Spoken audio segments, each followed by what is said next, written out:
Nos grandes églises sont en train de devenir de grands centres d'occultisme et de repères de démons.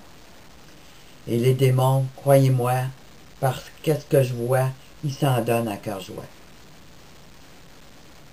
Les cas de possession de supposés chrétiens, de gens qui se disent chrétiens, sont de plus en plus évidents.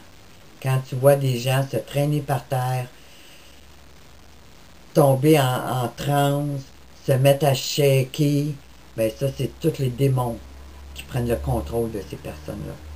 Il y a tellement... C'est tellement triste de voir ça. Ça me donne envie de pleurer à chaque fois. De voir ces âmes se laisser égarer vers un autre chemin, croyant qu'ils accomplissent la volonté du Seigneur. C'est vraiment... Ah, je peux pas vous exprimer ce qui se passe en moi, dans mon cœur, quand je vois ça. Mais c'est terrible, terrible.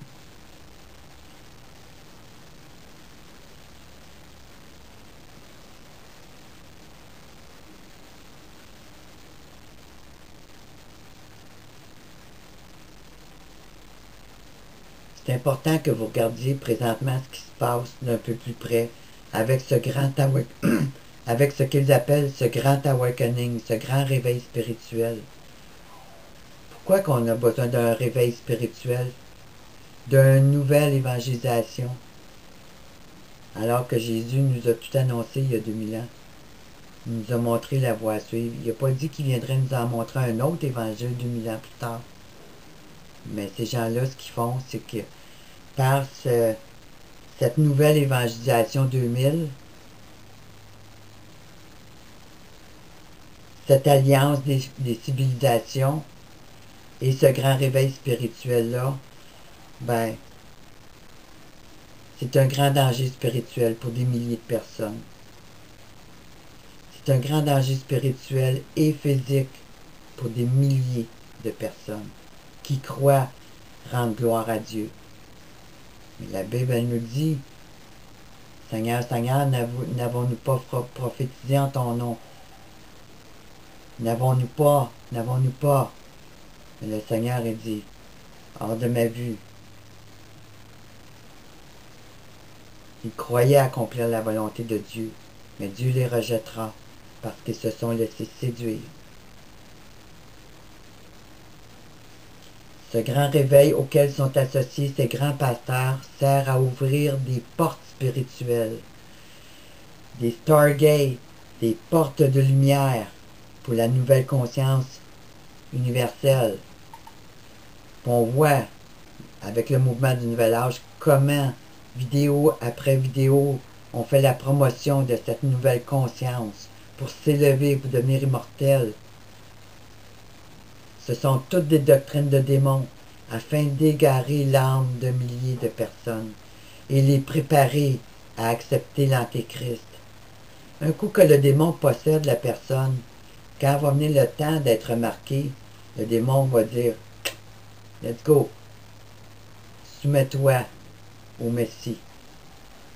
Et les chrétiens, il y en a des milliers qui vont se faire micro-pucer parce qu'ils n'ont pas pris garde. Se sont laissés séduire. Puis les démons qui les possèdent vont les amener vers leur destruction. Va les amener vers leur destruction. Quand on regarde le langage qu'il y a dans les églises, puis qu'on lit le langage du mouvement du Nouvel Âge, c'est exactement le même esprit qui est derrière tout ça. Le même esprit mensonger, le même esprit séducteur dont Dieu et la parole de Dieu nous mettent en garde depuis toujours. Ils tordent les Écritures, ils vont se servir de versets pour appuyer leur dire, pour emmener un changement vers cette unité luciférienne. Alors Satan, il connaît, Lucifer, Satan, il connaît la parole de Dieu. Il était là au début des temps, lorsque Dieu a créé ce monde. Il a eu droit au secret de Dieu. Mais voulant s'élever au-dessus de Dieu, il a corrompu toute chose. Puis sa haine viscérale qu'il a envers Dieu, mes amis, elle n'a pas fini de nous étonner. parce que tout ce qui prend place est en mode destruction totale. Puis l'année 2013, 2014, 2015, jusqu'au retour du Seigneur Jésus, 2015-2016, eh bien, on va voir des abominations comme on n'en a jamais vu. On va voir de la destruction comme on n'en a jamais vu. On va voir la haine contre le peuple de Dieu comme on n'en a jamais vu.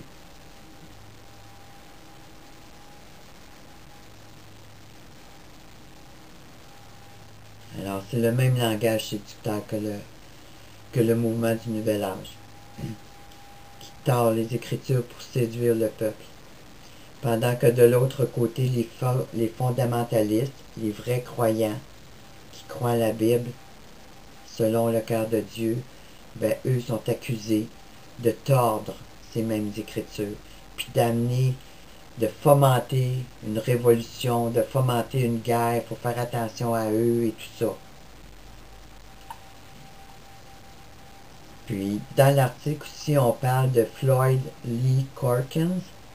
J'ai pas fait une étude sur lui, mais je me rappelle que j'avais entendu parler là, de son intention de tuer autant de personnes que possible. Puis, bizarrement, ben, il est associé au ministère de Family Research Council, qui est un organisme évangélique contrôlé par la franc-maçonnerie. Alors, l'histoire véritable dans tout ça, on la saura peut-être jamais, mais on sait très bien avec le mind control et les techniques de toutes sortes comment ils peuvent contrôler les individus aujourd'hui. Alors, mais ce qui est important de se rappeler, c'est qu'on va se servir de ce cas-là pour criminaliser un ensemble du mouvement évangélique. Alors que James Thompson, ben, il travaille pour le Vatican.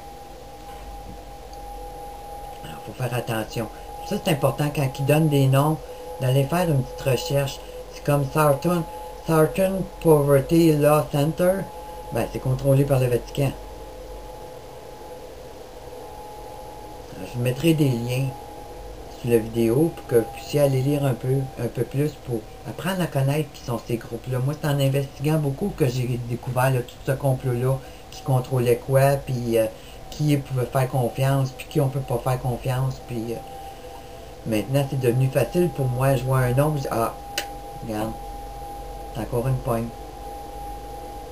Alors, cet article-là est très important, comme vous pouvez le voir, parce qu'on voit la haine viscérale là, qui prend place contre le peuple de Dieu, puis qui sont prêtes là, à commencer à partir. Ils vont commencer par les militaires, puis après ça va être nous autres. Alors, on rentre dans la grande persécution. Puis ça, ben, le Seigneur nous l'avait averti. Si on va dans Apocalypse 13, versets 4 à 7, et ils adorèrent le dragon parce qu'il avait donné l'autorité à la bête. Ils adorèrent la bête en disant, qui est semblable à la bête et qui peut combattre contre elle. Quand on regarde tout leur programme qu'ils ont mis en place, oui, on peut le dire, qui peut combattre contre elle. Il y a juste le Seigneur Jésus qui va être capable. Et il lui fut donné une bouche qui proférait des paroles arrogantes et de blasphème. Mais ce n'est pas ça, des paroles arrogantes et blasphémateuses qu'on vient de lire. Il lui fut donné le pouvoir d'agir pendant 42 mois. Et elle ouvrit sa bouche pour proférer des blasphèmes contre Dieu, pour blasphémer son nom, son tabernacle et ceux qui habitent dans le ciel. Il lui fut donné de faire la guerre aux saints. C'est pas ça qu'on voit dans le document, là? Et de les vaincre. Il lui fut donné autorité sur toute tribu, tout peuple, toute langue et toute nation. Gouvernement mondial. Et tous les habitants de la terre l'adoreront, ceux dont le nom n'a pas été écrit dans le livre de vie de l'agneau qui a été immolé dès la fondation du monde. Alors, comprenez-vous pourquoi ils partent après nous autres? Ceux dont le nom n'a pas été écrit dans le livre de vie de l'agneau. C'est ça, les chrétiens fondamentalistes. Ce sont ceux-là qu'on veut surtout faire la guerre, faire la vie dure, la torture, les guillotines, On veut les éliminer, ceux-là. Parce qu'un coup que vous avez éliminé ceux qui empêchent leur monde de paix de prendre place, ben, un coup que ceux-là vont être éliminés, eux autres, ils se disent, bon, ben, après ça, eux autres, là, ils seront plus un problème pour nous autres. Après ça, on va pouvoir s'occuper des restes des goyennes qui savent rien, puis eux autres, on va les mettre en esclavage, puis on va les utiliser jusqu'à temps qu'ils meurent, dans les travaux forcés, puis dans la prostitution, puis tout cet esclavage humain, là.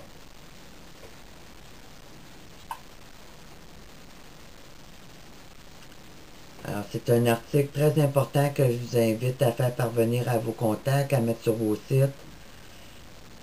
Je donnerai le lien où vous pouvez trouver la version écrite pour que vous puissiez la publier. Mais, Seigneur Jésus, soyez avec vos enfants.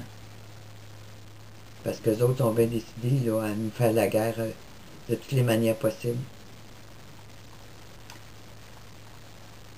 Alors, je vais continuer avec un autre article là, qui a été traduit par Luc aussi. Et puis, je vais suivre la situation de près. Puis même si les documents, des fois, ils se ressemblent, ben, il y a toujours des nouvelles petites choses qui se rajoutent, mais on voit là, leur langage change. Ils ne s'en cachent plus là, de leur haine envers nous.